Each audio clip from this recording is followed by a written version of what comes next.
We're here at Rincon De Luna in the southwest corner of Cordoba Province here in Argentina, and we're hunting giant red stags.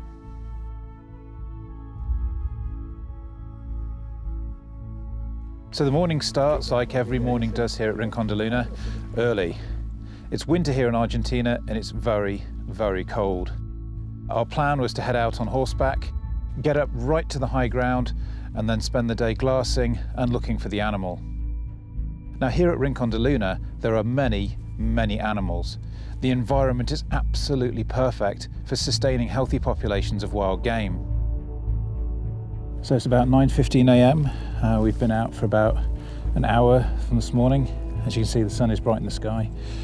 We started off by getting up to this high ground on the horses to see if we can spot any herds. Now, there's some pretty tall elevation points up around here, and we spotted a herd of buffalo and a herd of red stags, and they're about 1,800 yards off. So that's the great thing about hunting on horses. You get to gain that elevation, and then you can hunt from reasonably good plateaus that gives you a really good field of view. So now we've seen them, Santiago has an idea of how we're going to get to them. So now what we need to do is find a place where we can get off a little bit closer, manoeuvre around, and find a great vantage point from which to shoot.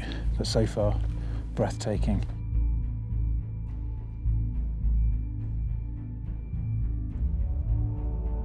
And as the day progressed, we saw red hinds, red stags. There's no shortage of game here, but it's not for the faint-hearted. If you want to earn a trophy here, you've got to put the work in, and that means many long hours in the saddle or many long hours on your feet. The terrain here is challenging and breathtaking, both physically and visually. So we've just spooked two reasonably big stags. One of them is pretty magnificent, 15 points. He was with a pretty good 8 or 9 year old that was quite tall and is going to be big. He's not one that needed taking. They both stood for a little bit, but I just couldn't get the shot in time. Just needed him to turn, but unfortunately he didn't give me the shot.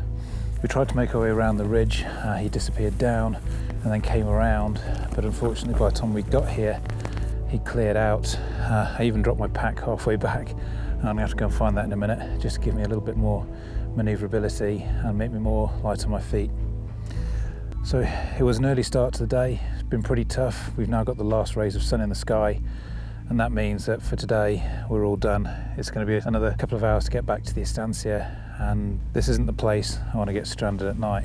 But we've seen a lot of animals, we put a lot of work in, and we know they're out here somewhere. It's just putting the effort in, putting the time in on the mountain, and then seeing what it delivers to us. But it's been an epic day, fabulous country, breathtaking scenery, magnificent animals. What more could you want than this? I'll tell you what, I want another day at it tomorrow. It's time we should get back.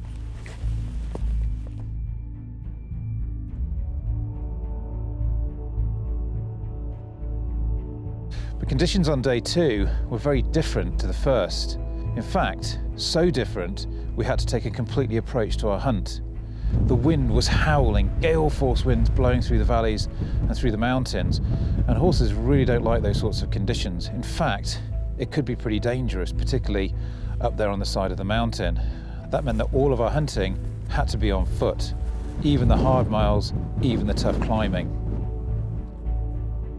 We started on the very high ground, moving our way around the estate, looking for sheltered spots in the grass where the animals could lie and wait out the wind.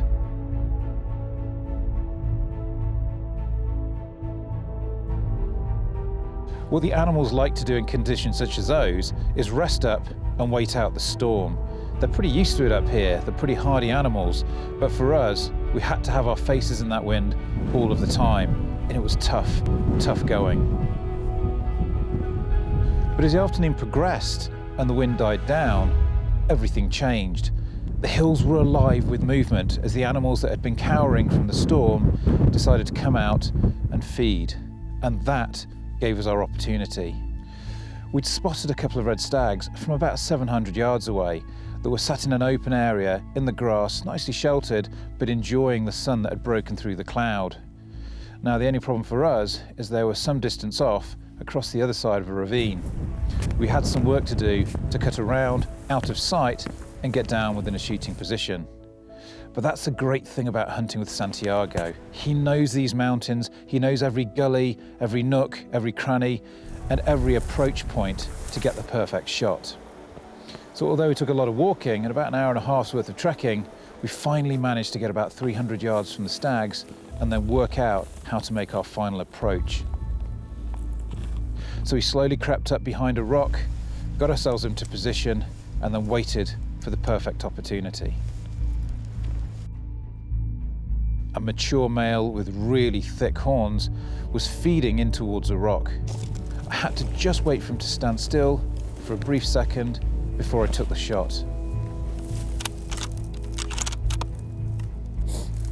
One of the great things about hunting here are there are lots of shooting points. Every rock is a very stable base from which to shoot. The only trouble is whether or not you get the angle when the animal turns.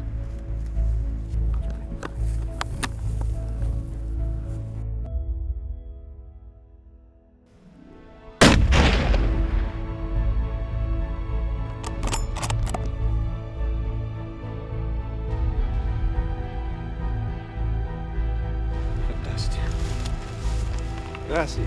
Yes, Muy bueno. Very good. that's a big bull.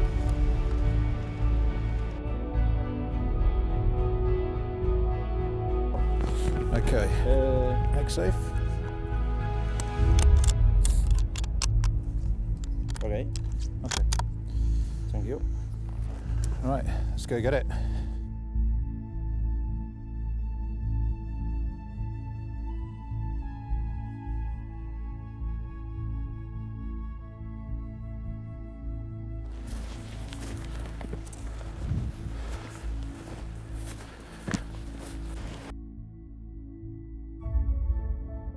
My lord, what an incredible animal. We saw red hinds, we saw groups of stags, and we saw this one with a friend who were grazing down here at the bottom near the river here.